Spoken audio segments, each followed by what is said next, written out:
What's happened? What is this place? Maybe I'm dead. I can't see any light. Maybe I am dead. I can't get up. What's going on? What's happening to me? There's no one here, but these noises. God, my head is killing me. I can't keep my eyes open.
This place.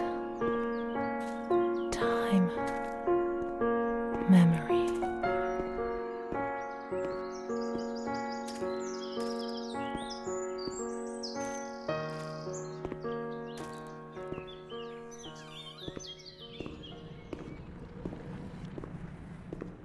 The only thing I remember clearly is Charlotte, my doll.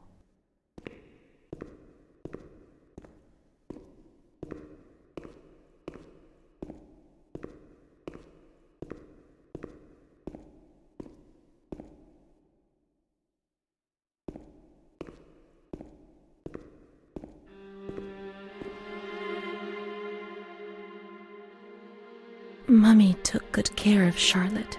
She tucked her in, hugged her, gave her cuddles and kisses. She was very affectionate and loving. Nothing bad happened to Charlotte, and that surprised me. I didn't understand. At first, I was quite scared. I was afraid that she wanted to hurt me. I lived in constant fear that Mom would abandon her. Because I didn't deserve to live. I didn't deserve to be loved.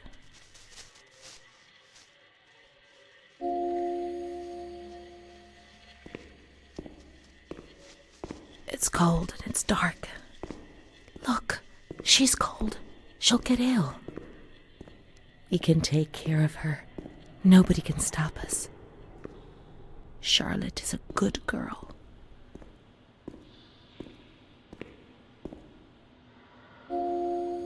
Charlotte will be comfy here. But it's cold. No, it's cold. Don't shiver, Charlotte. The cold will go away. It'll go away.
We must find some warm lights.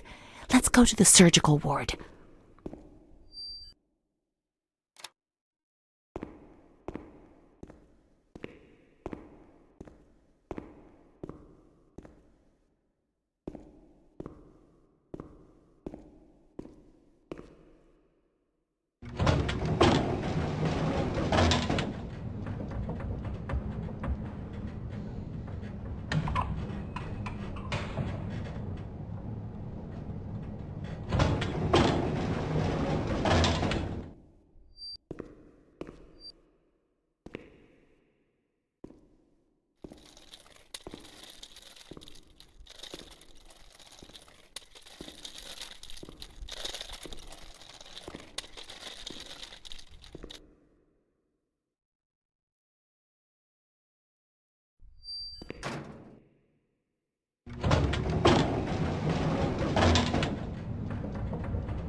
The cold has gone away now, you see?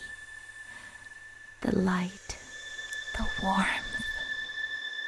We can do it. The cold will go away. It has to. Now we can enter the ward where everything started.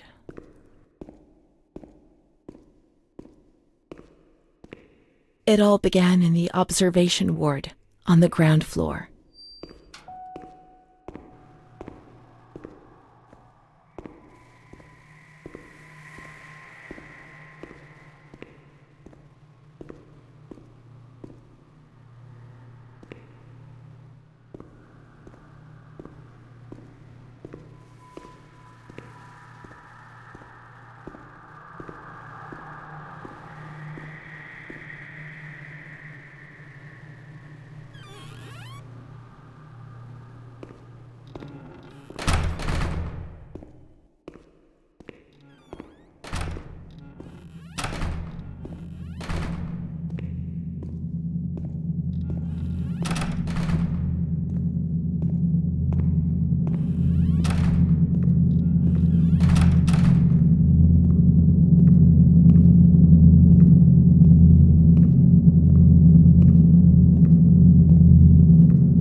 Didn't go dark.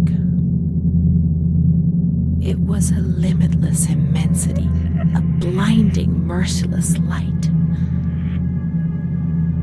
I was 16 years old, and I was afraid, always afraid, a fear that wore me down. I needed help, but I couldn't speak. I was terrified of everything, even thinking. They said they were taking me to a place where the fear would go away, where I would get better. I stopped living in there. They dragged me away and stripped off all my clothes, everything. I tried to explain what was going on in my head. They carried me to the bed for days. I was alone with my nightmares. It wasn't fear anymore. It was madness. And when you're mad, you cease to exist.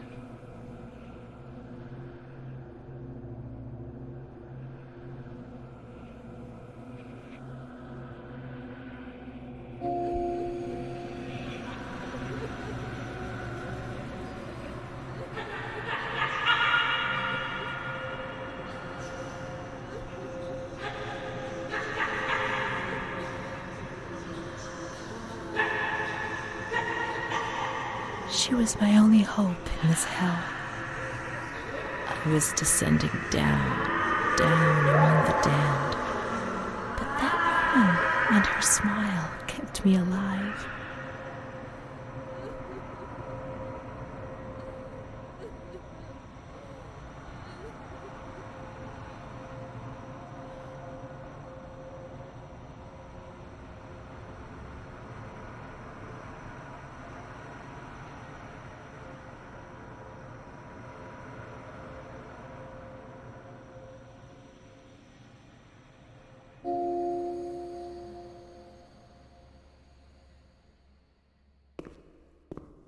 The door is locked from the outside.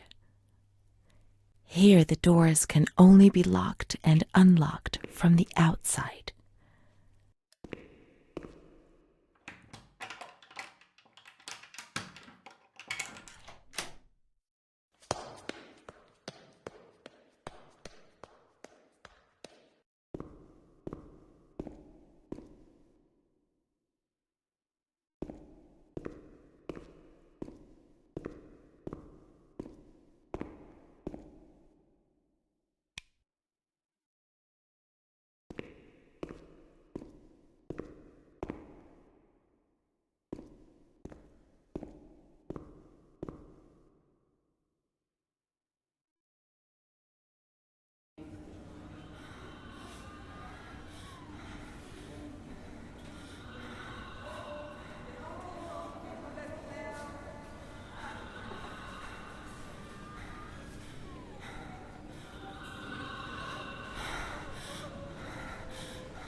He laughed, panted, and slobbered all over me.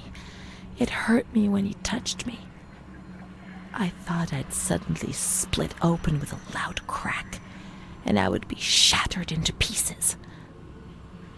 I felt fragile, sick, dirty, degraded.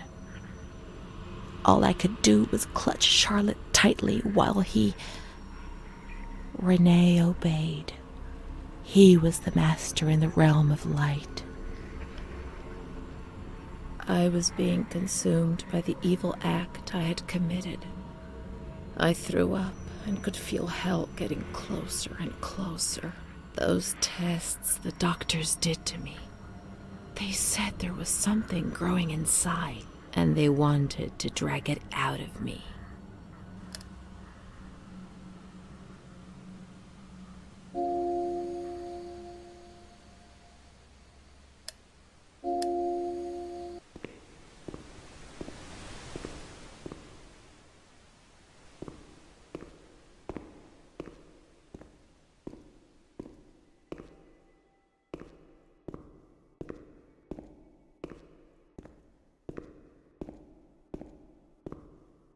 She stayed with Renee during those terrible medical examinations, and that gave her the strength to survive.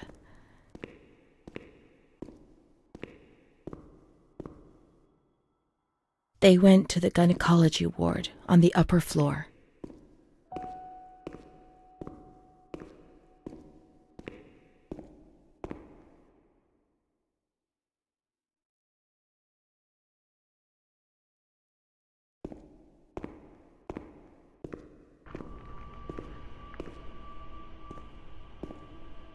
August 21st, 1938. Confidential. Dear A, I know what you think about these things, so I'm referring a patient to you, Renee T. This wretched girl got out of control and caused trouble in the grounds. She's almost 3 months pregnant. The nurses should be more alert. I'm examining the girl on the 28th. I'll handle things very carefully, don't worry. We don't want to make matters worse. Then they said that Renee was crazy, and that the illness was all in her head. Careful, little girl, careful. I was scared, and I didn't talk to anyone about the illness. Only her. Not even the other doctor. He never touched Renee. He just wrote things down. You can tell me everything. Don't be afraid, he said. Everything's going to be fine. Do you want to know what I am writing? I note down what I observe in you, everything I see. He didn't hate Renee. He tried to help her, but he rarely examined her in those small surgeries.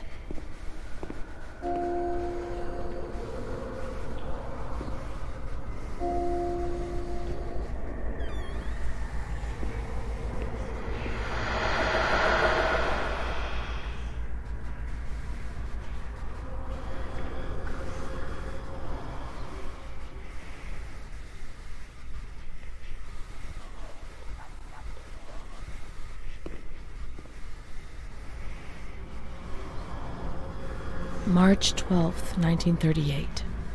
Renee T., 16 years old. Menstruation at age 12. Housewife. Father unknown.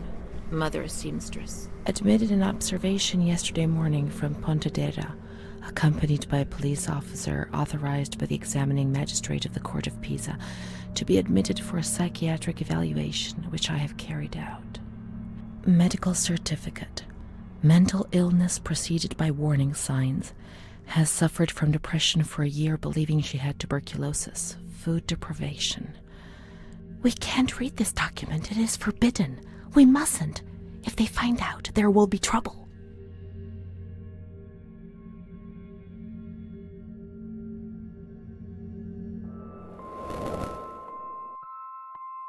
Have you ever wondered who you are?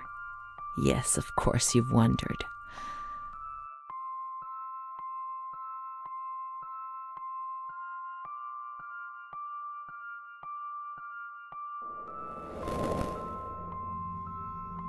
I never had children. I don't think. Let's read it. I must understand. I must remember. She is frightened, hears noises and ghosts, presents serious signs of anxiety psychosis, suffers from hallucinations. She is anxious, confused, her expression is distressed, a questioning look as if terrified, disoriented. She feels confused, hears voices shouting in her head. She doesn't understand things properly. She has been feeling unwell for 2 or 3 months. When questioned, she replies, "My mother wants to hurt me. I am always scared of her. She chases me." Why are you here? I argued with my mother and was so upset that I felt like my head was spinning. There was a woman there who wanted to force me into a life of prostitution. They wanted to condemn me to be burned at the stake. Children whispered, called my name. March 16th. She couldn't sleep last night. They wanted to condemn her to be burned at the stake. April 4th. Transferred to the calm ward, still under my supervision. Yes, that's true. The ward where Amara was. Yes, the stake. The children wanted to burn Renee. She had to pay for what she'd done, like witches at the stake.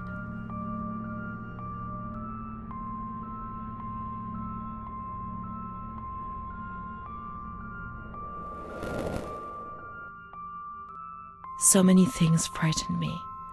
The system I lived in was built on fear and light. There was no mercy or understanding in the town of light.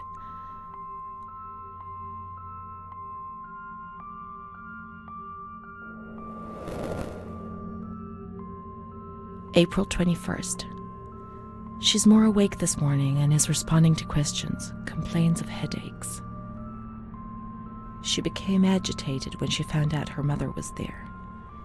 She says that one day, many years earlier, she was with a friend of hers and met a man who made her get into a car and took her for a ride.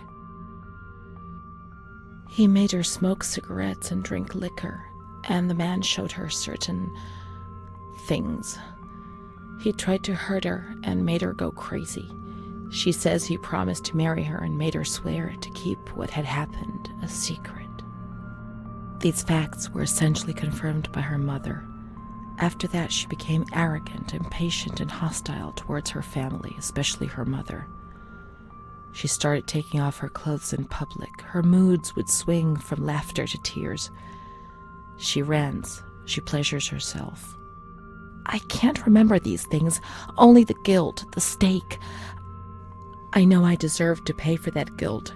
I knew it even then.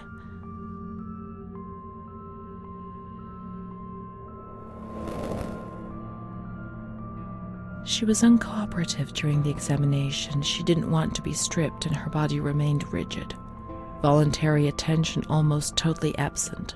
Probable hallucinations. April 25th. Confused ideas, unable to maintain a spontaneous conversation. Reflexes all normal. Reactive pupils.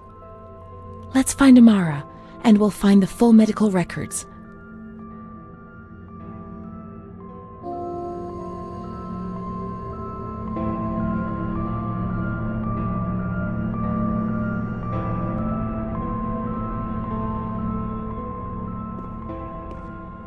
The grounds at the back of the hospital, and then down to the kitchens.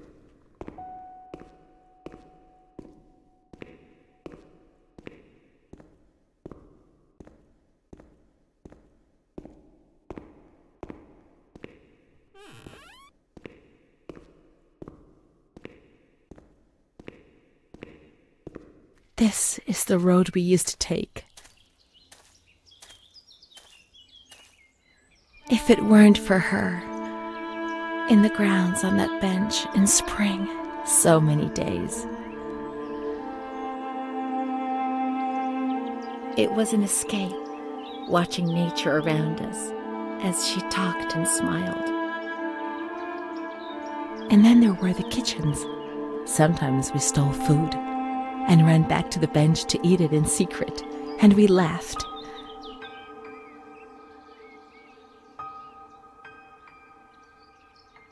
She did things to me.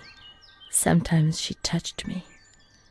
In the shower, I felt her body against mine for the first time.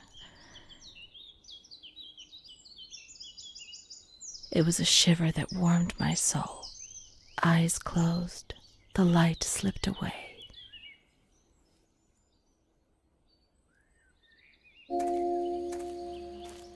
Nature helped me to forget, to escape from the system. That's it. She must be the key to my memories, to the reasons why.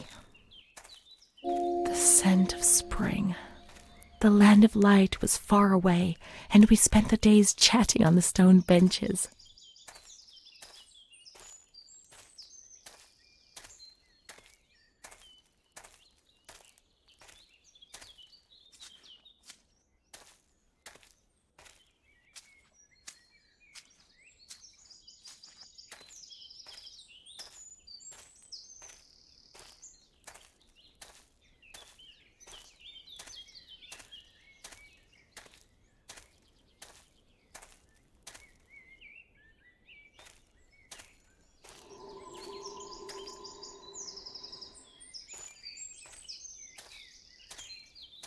Let's look for Amara in the kitchens in the basement of the building, behind the greenhouse.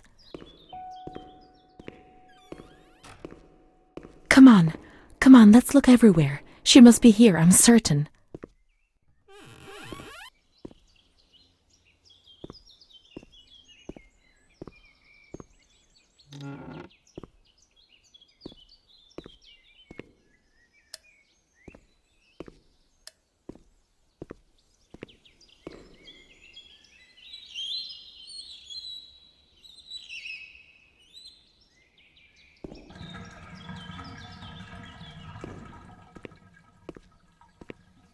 We can't go down there. There's too much water.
Adele, that little girl has been standing motionless in front of the kitchen door for hours. Poor thing, I gave her some candy. She ate it without a word and remained motionless. I don't think she's very well. We used to see her now and again, but now she's always there. I'm going. The doctor's not here. He's coming this afternoon. Try and speak to him.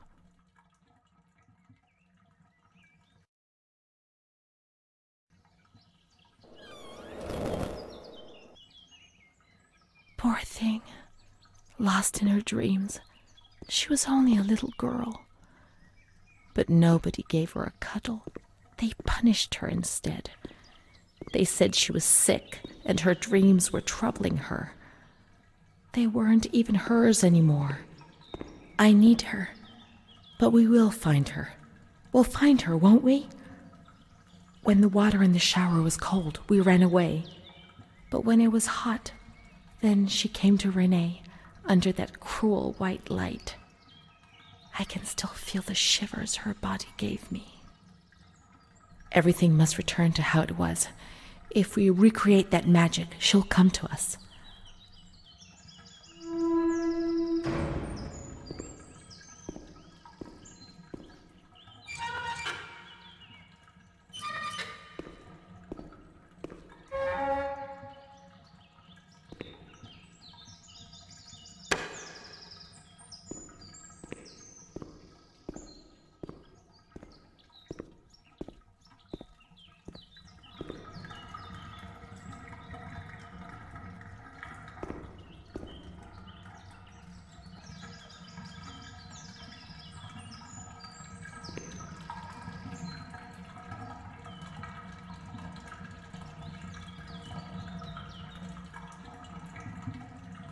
Now we have water. We must switch the boiler on.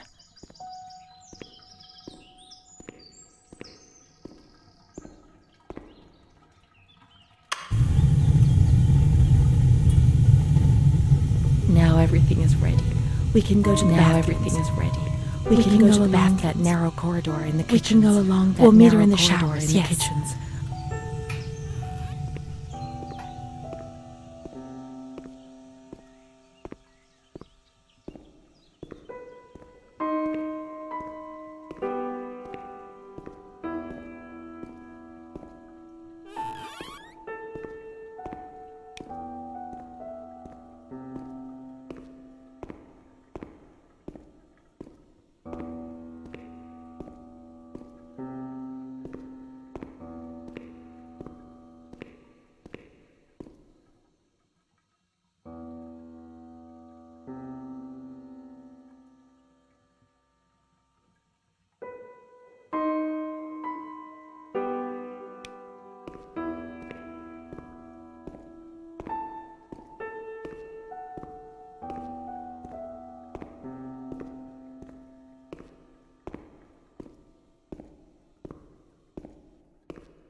Everything's ready. Let's get undressed and leave our clothes on the hooks in the changing rooms.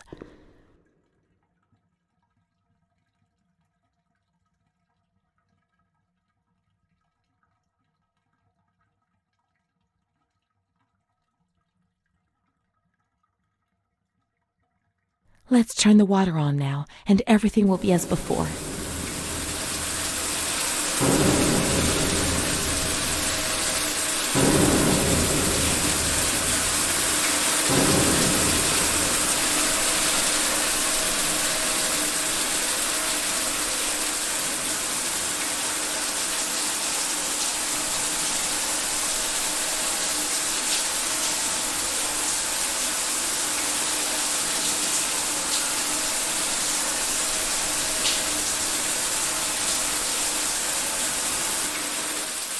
Amara was the only thing Renee had. They separated them. Renee went to the slightly agitated ward, the one that terrified everybody.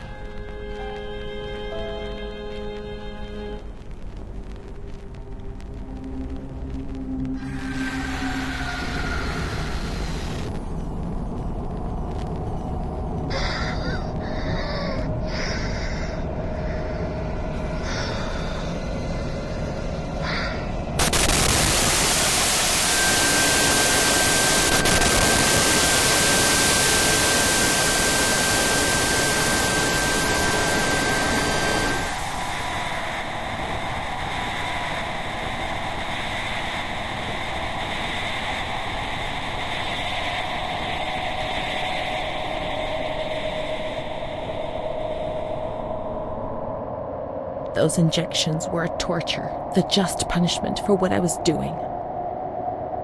And what about her? Who knows where Amara was? They had taken me upstairs into the ward where no one wanted to go.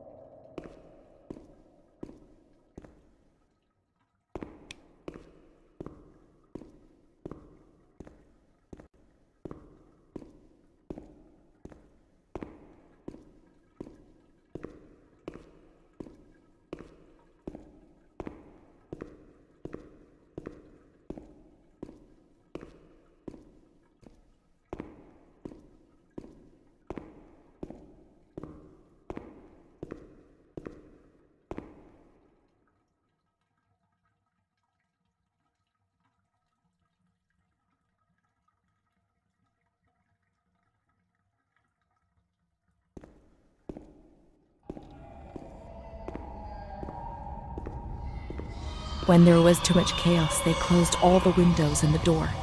They turned off the lights, and it was pitch black. Some people fell asleep. Some others stopped seeing their demons and became more calm.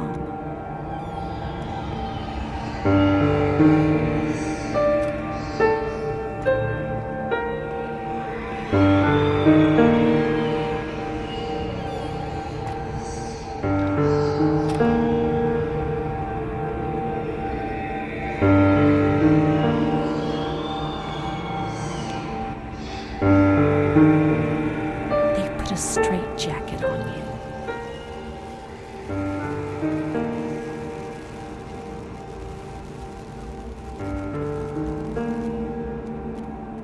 They gave you a cold shower.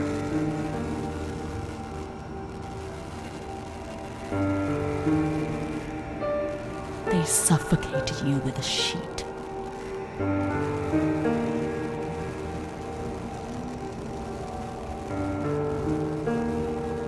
Tied you to the bed.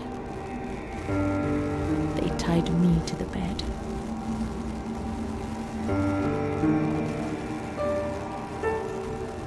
A woman died next to me, choked by her own vomit. She was tied down because she wouldn't stop pleasuring herself. I can still hear her death rattle. I screamed, but nobody came. Everybody screamed in there, all of them. It was then I saw the doll, which wasn't Charlotte. No, she wasn't Charlotte.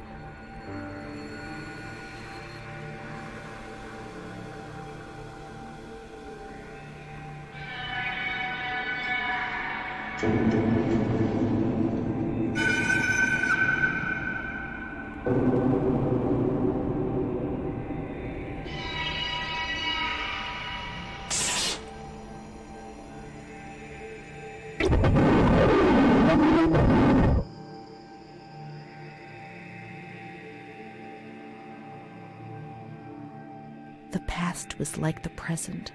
That doll, that man, the shame. Renee was increasingly divorced from reality. How will I ever find out what really happened? How will I ever find Amara again if I can't even find myself? Montefoscoli, November 12th, 1939. My dear daughter, it is with great sadness that I heard what happened. Your transfer and your sufferings are a cause of great worry for me. It will take time, but you'll see, things will improve. They'll treat you and you'll get better again. I pray a lot, every day. Write to me often and tell me if you need anything. I promise I'll do what I can. Try to be strong. Mom.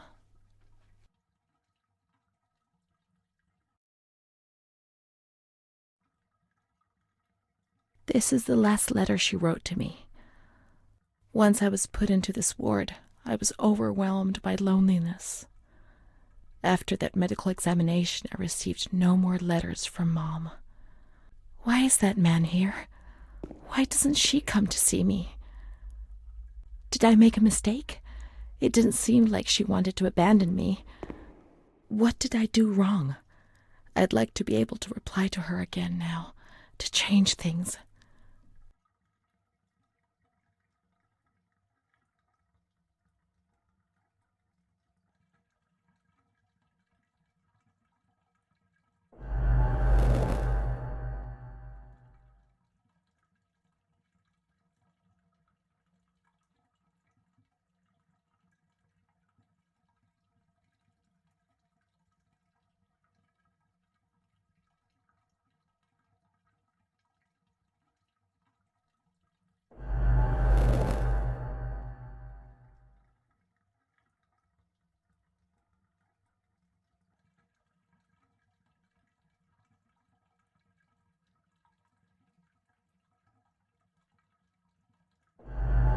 Perhaps she would have listened to me.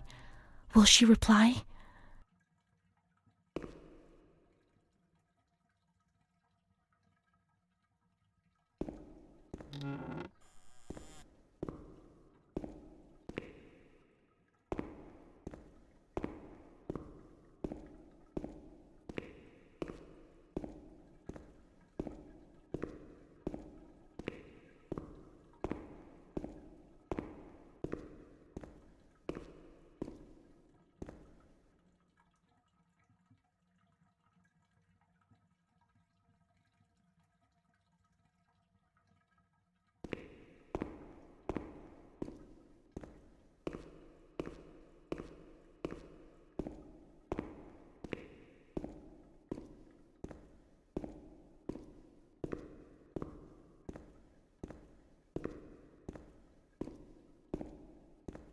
When you were sent to a lunatic asylum, you lost the right to possess anything. Everything you arrived with was packed up and stored here, even the clothes you were wearing, in case you were released one day, but far too many never left.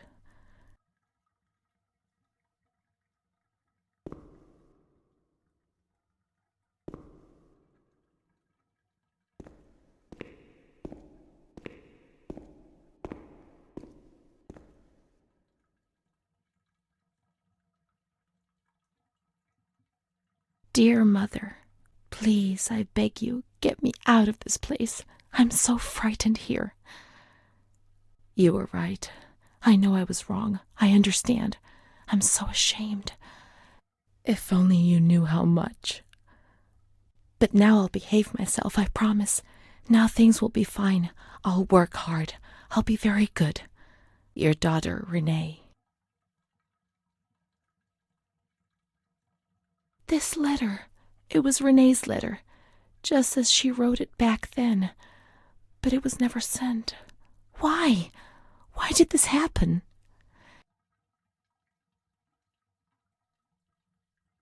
I received your letter, Mom. You tell me to be patient and strong, while I only feel fear and pain. And you don't write to me anymore. If only these words could be my soul, I'd tell you what was happening to me. The kids want to kill me. They all look the other way and tell me what to do. I don't understand. She helps me, but what have they done to her? Can you tell me? Will you help me? Renee.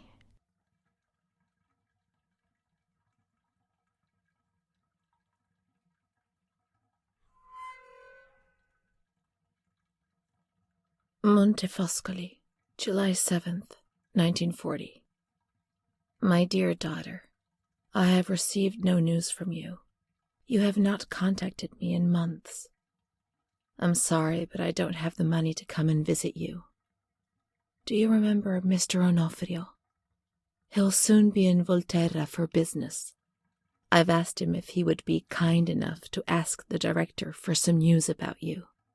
I hope he'll bring me some good news when he returns. But please write to me. I know that I was strict with you. You have to forgive me. I didn't think. I've given Mr. Onofrio a new doll for you. You told me that you lost yours, and I know you loved it so much. It's not as nice as your Charlotte, but I hope that it will comfort you nonetheless. Keep your chin up, darling. Everything will be fine, you'll see. Mom.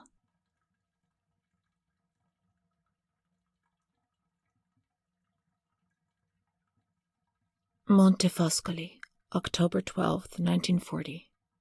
My dear daughter, I've written 2 letters to you and have received no reply. Every day I'm anxiously waiting for a letter. Mr. Onofrio's back. He brought you the doll. Do you like it? He told me he was unable to speak to the director, but managed to see you. I pray for you every day. Even Don Gino said a prayer for you during Sunday Mass. Isn't that nice? I've made up my mind, Renee. I'm bringing you home. I've already written to the director. I told him that I'll take care of you. I'm not very well at the moment and can't work, but I'll get better soon, you'll see. And as soon as I can make the journey, I'll come and fetch you. I know you're suffering a lot, but please be strong, I beg you.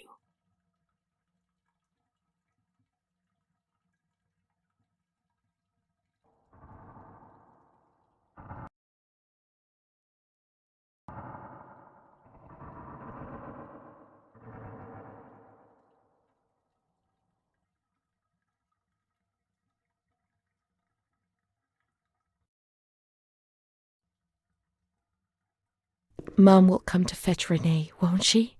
Mom is good, but she's not well. That's why that man came. The doll. Renee could have played with it while she was waiting for her to arrive, but Renee didn't have it with her. Is it one of Mom's lies? She knew that she'd hurt Renee and... No, Mommy's good. That man brought it. We've just remembered who he is, haven't we? It was Renee who was wrong. The doll's here. I know that for sure. Perhaps she's been abducted like all the others and is locked up here somewhere.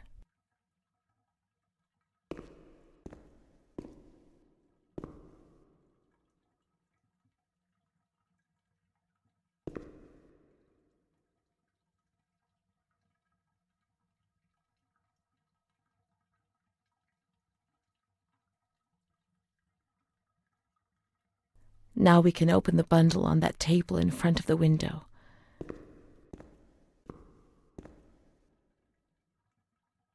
You see? Mom was good. I was bad. Mom was worried about Renee and Charlotte. I abandoned Charlotte. We've abandoned her.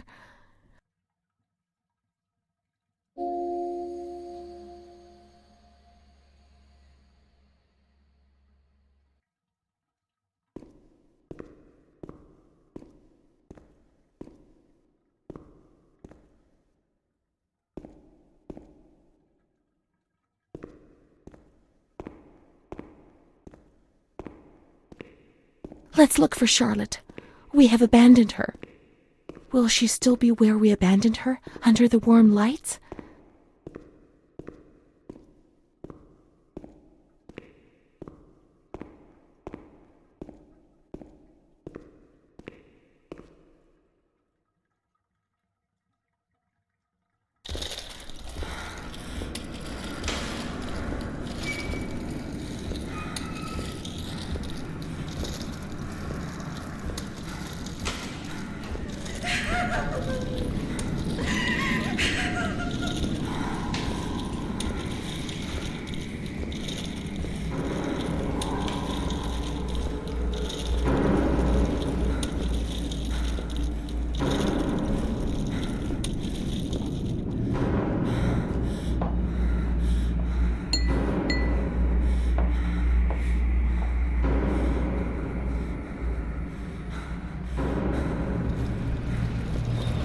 I didn't do anything. I just obeyed orders. I only obeyed orders.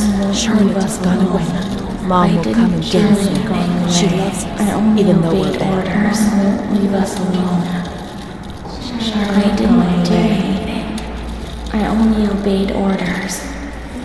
Mom will come and get us now. I didn't do anything. I only obeyed orders, even though we're bad.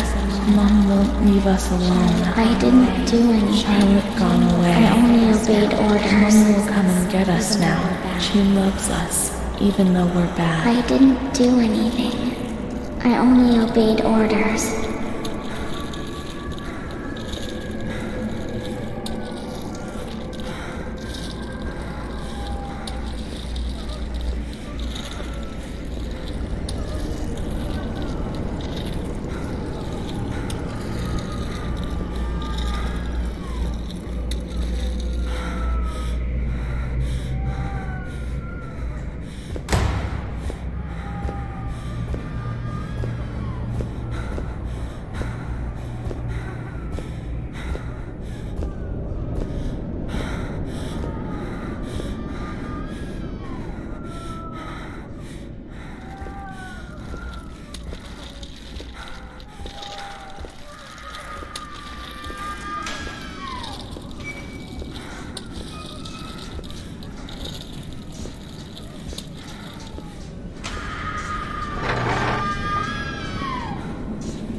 September 7th, 1938. The patient frequently indulges in recriminations expressed in an explosive tone of voice. This morning she threw away the milk, saying it was full of urine, spittle, and all kinds of other filth. Crazed, she hears voices that order her to do things. She says she heard children singing and that they were locked up in a school. January 20th, 1939. Introverted, dazed, cannot focus on anything. When questioned and stimulated, she starts crying and weeping. At other times, she laughs. June 1st. Apathetic. Eats very little. She refuses to be touched. Does not respond. Spends her time in the grounds. The cooks report that she sits on a bench in front of the kitchens. October 14th. Return of impulsive behavior. This morning she asked for 2 eggs to make zabayoni, but when she got them, she threw them up in the air. Excited, clamorous, slightly confused, takes her clothes off. December 8th. Tied to bed for 15 days. High-spirited, tends to make witty comments and use vulgar words, laughs hysterically and pleasures herself. The nurses report that about 2 weeks ago she remained in the showers on her own and didn't want to leave. They said that when they took her away, she swore at them and then lashed out and bit them. 2 nurses had to be treated for their injuries. They've kept her tied to the bed since then. Transferred to the slightly agitated ward, from the care of Dr. B to the care of Dr. C. I was with Amara in the showers. My memories are terrifying. They're not real, are they?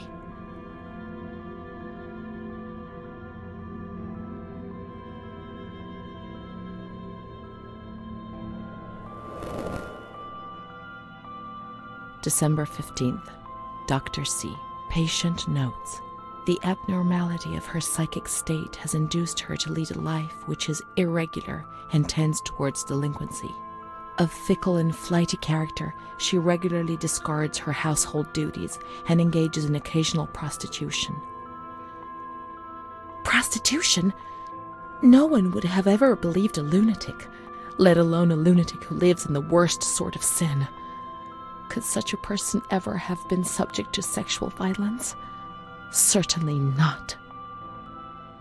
Her mental deficiency makes her deaf to the reprimands of her family. She has shown suicidal tendencies. She was brought to the ward yesterday, agitated and hysterical. Treated with cardiazol, 2 injections a week for 5 weeks.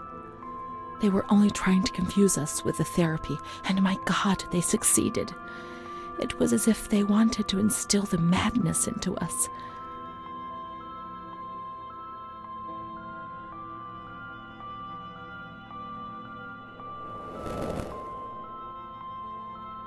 June 2nd.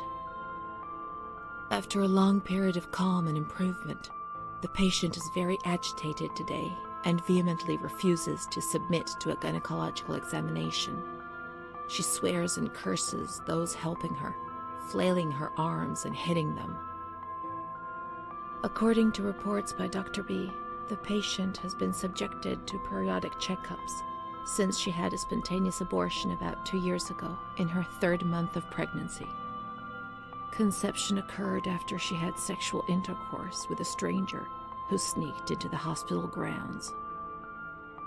Details are contained in the charges filed at police headquarters in Volterra, a copy of which is attached to these clinical notes. ES therapy. That's how the reality is concealed. It has all been planned very carefully.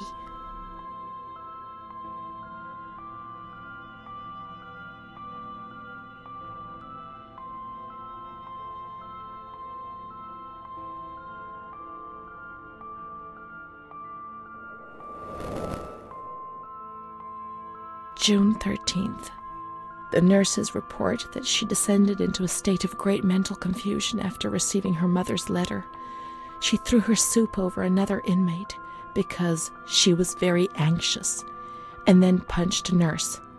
Impulsive, flails about her. She rails against the doctor in vulgar terms while he is examining her, lashes out and spits.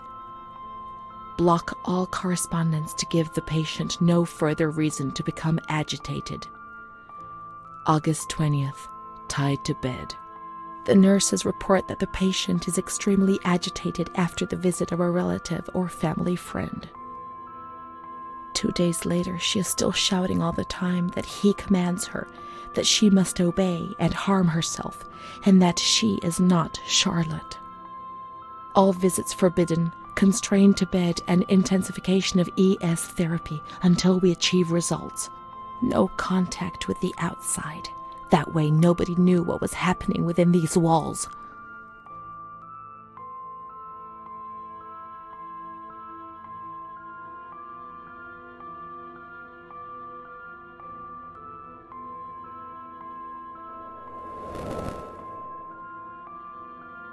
Calm down.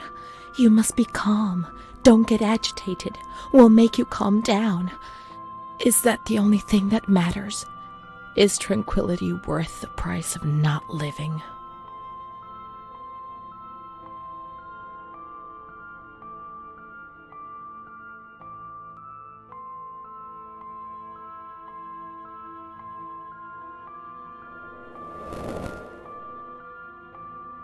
March 3rd. Alert, correct attitude, replies when questioned. The nurses report that the patient is calm. She washes and looks after herself. She affirms the existence of a certain Amara.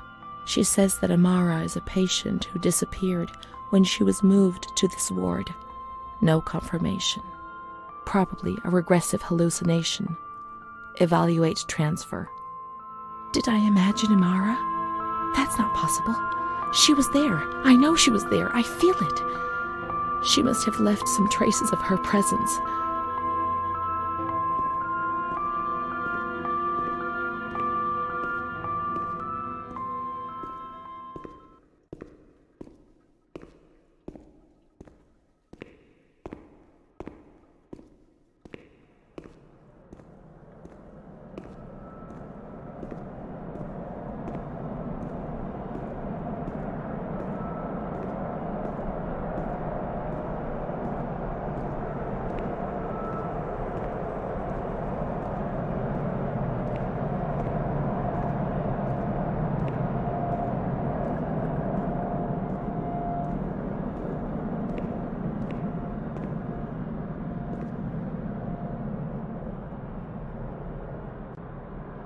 These are Amara's things, I'm certain. March 12th, 1938. The young girl Renee arrived today.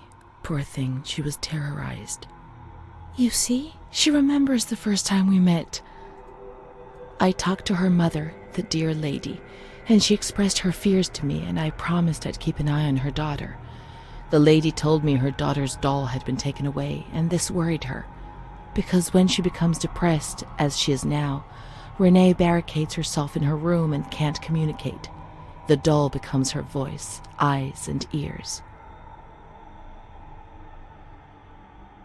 Dr. B said I'll soon get out of here. I'm sorry. I'm so sad to leave Renee. I won't be able to protect her anymore.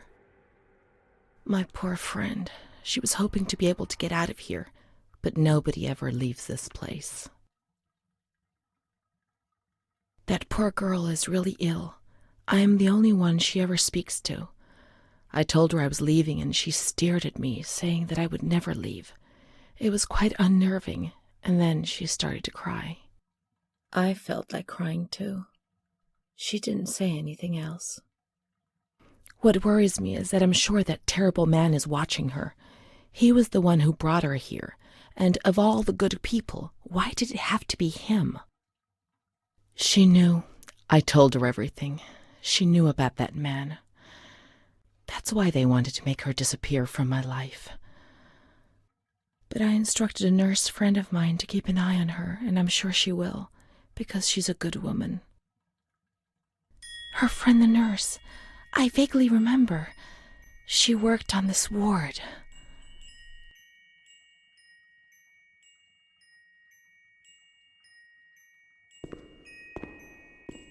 Let's look for signs of the nurse in the nurse's room on the upper floor.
She worked mostly in the Marigliano pavilion. Let's get out of here and find that pavilion. Renee was alone here. Charlotte had abandoned her. And without Charlotte, Renee couldn't communicate with the outside world. Mother knew that.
She's kind to everyone, even me.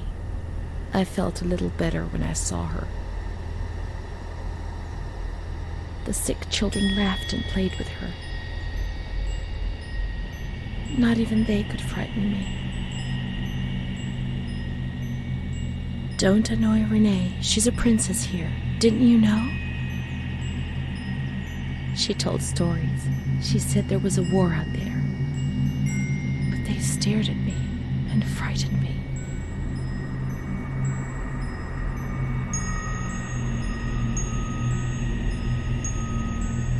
They would come to look for me in the evening, and then no one would have protected me.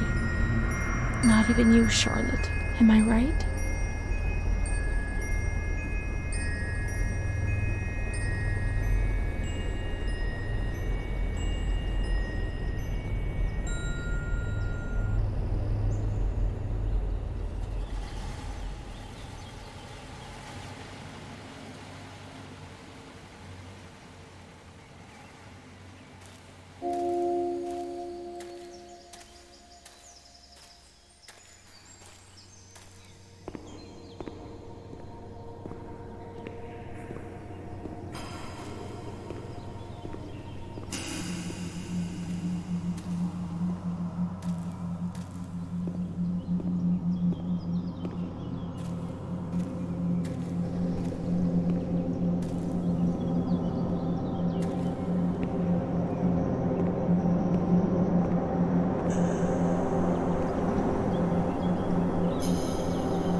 There's Charlotte, my voice, my eyes, my ears, my very soul.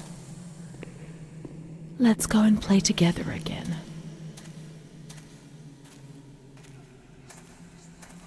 My voice, to say what? Meaningless things. Be offensive to others and get into trouble. Eyes to see desperate people.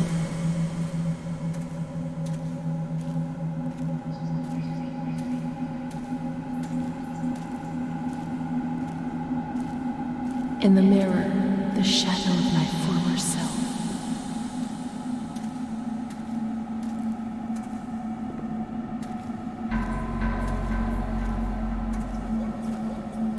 Gaunt, worn out, they're killing me slowly, day after day. My ears to hear screams, deliriums, threats, and false promises.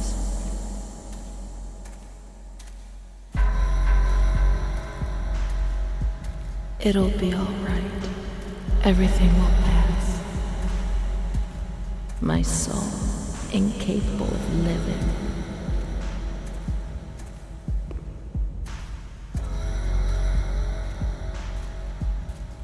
Of fitting into a world which it finds alien.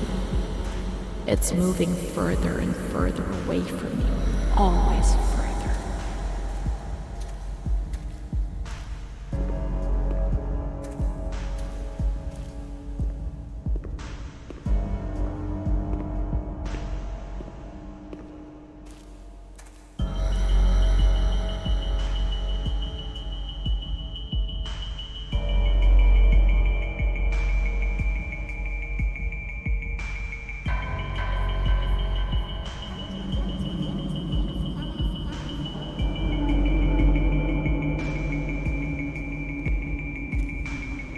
Let's go and play together again.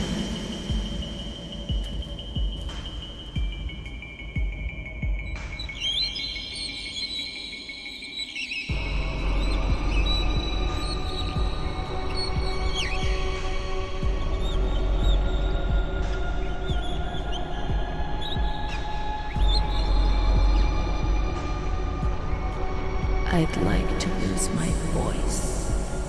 I'd like to lose my eyes. I'd like to lose my hearing. I'd like to lose myself forever.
We learn so many things at school, and so we have to attend.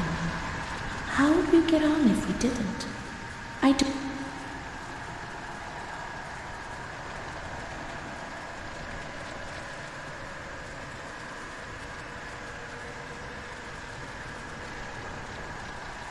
Mr. Onofrio is very kind and helps us.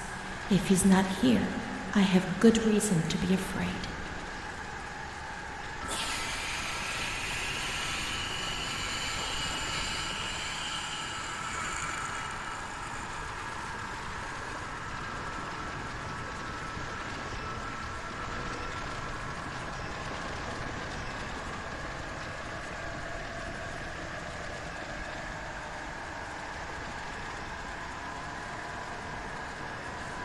Don Gino knows everything.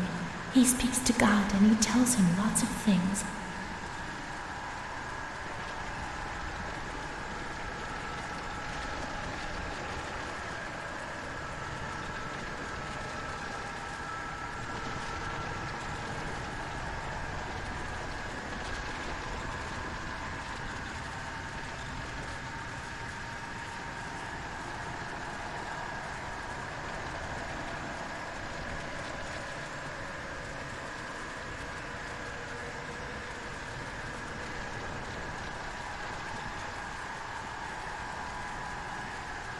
My schoolmates, when the light's there.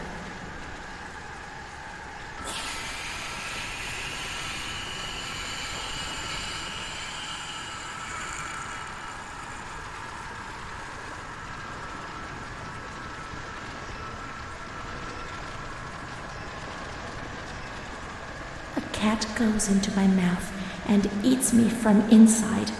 At least you can't see what's happening.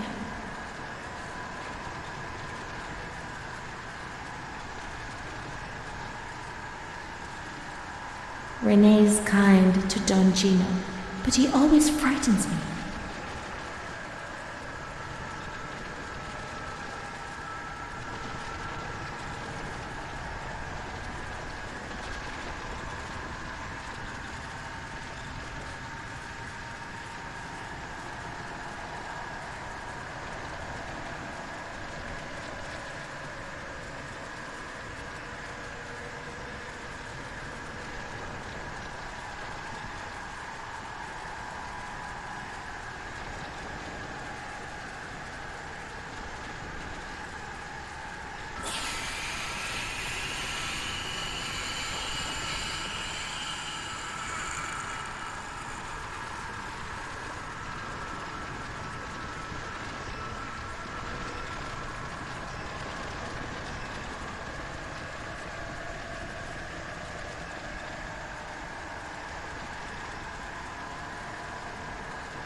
My baby Charlotte is so beautiful, and she's so good. But Rene isn't. There are a lot of them. They want to hurt me. They fly. Even Charlotte can't help me.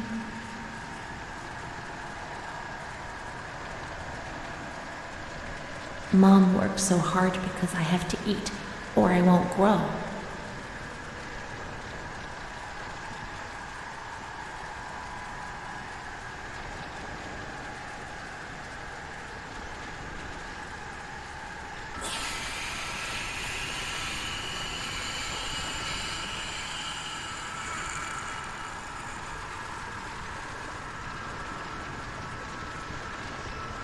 When I was little, I never used to sleep. Poor Mom.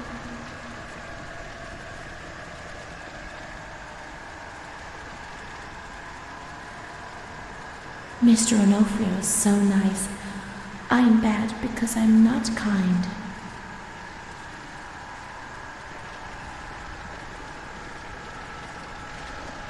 When I was small, I never used to eat. Poor Mother.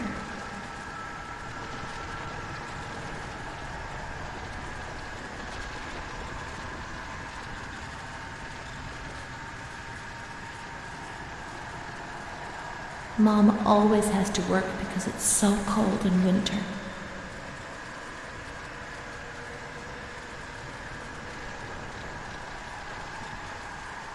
Mr. Onofrio helps Mom. How would we manage if he didn't?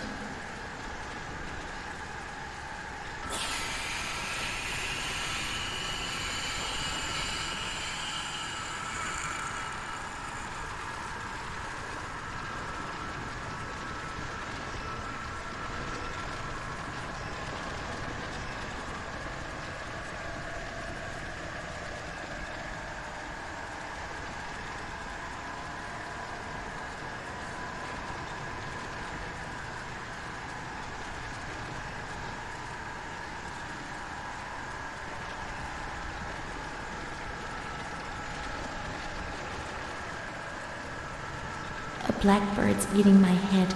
That's why it hurts so much.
What's happened? What is this place? Maybe I'm dead. I can't see any light. Maybe I am dead. I can't get up. What's going on? What's happening to me? There's no one here, but these noises. God, my head is killing me. I can't keep my eyes open.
My medical file again.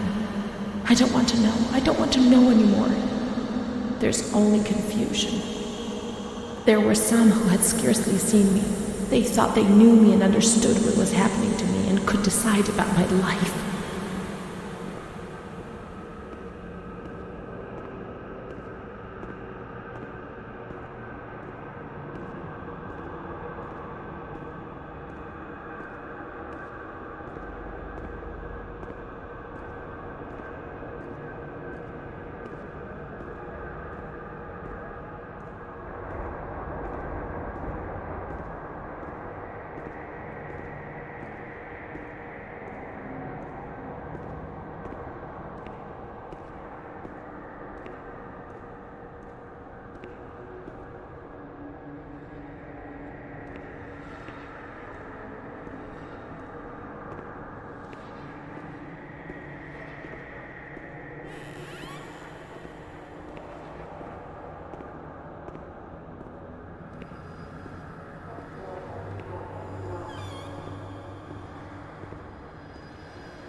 August 28, 1942.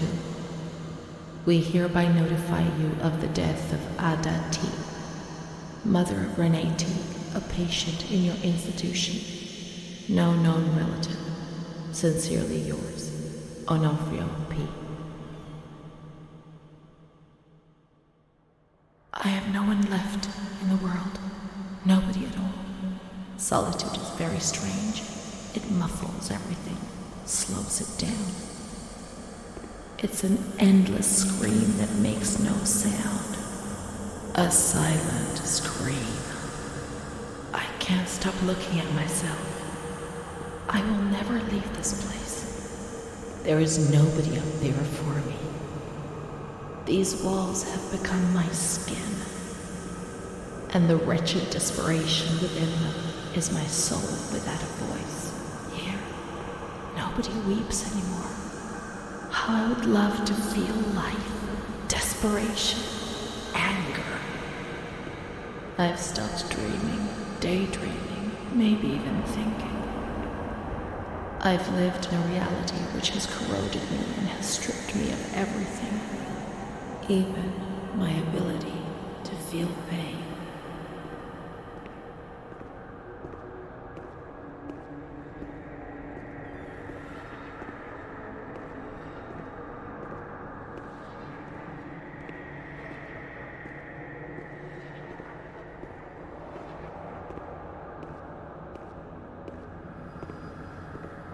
May 5th, 1943. Renee's state of health is good. She is eating and speaking. Her spatial and temporal orientation is good. Therapy suspended. December 3rd. She calmly asks if she can leave the hospital. Evaluate patient for 6 months. May 2nd, 1944. Discharge denied despite a favorable psychiatric opinion. The patient has no home or means of support.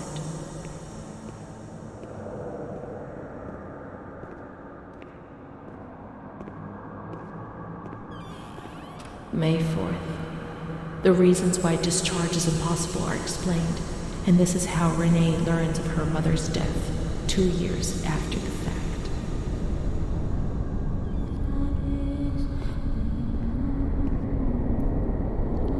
May 5th.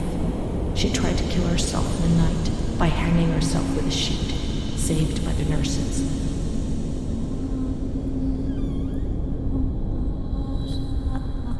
Restrained to her bed, she once more tried to kill herself by suffocation.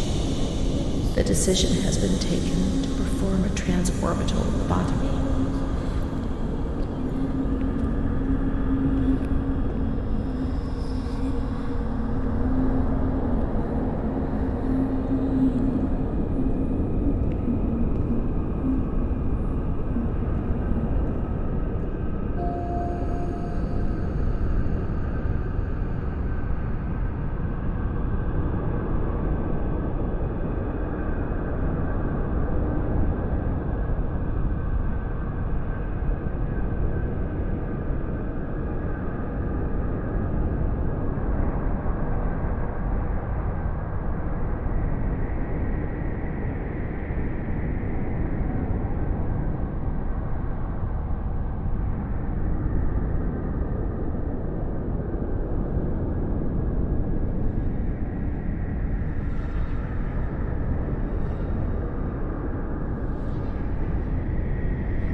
June 1944.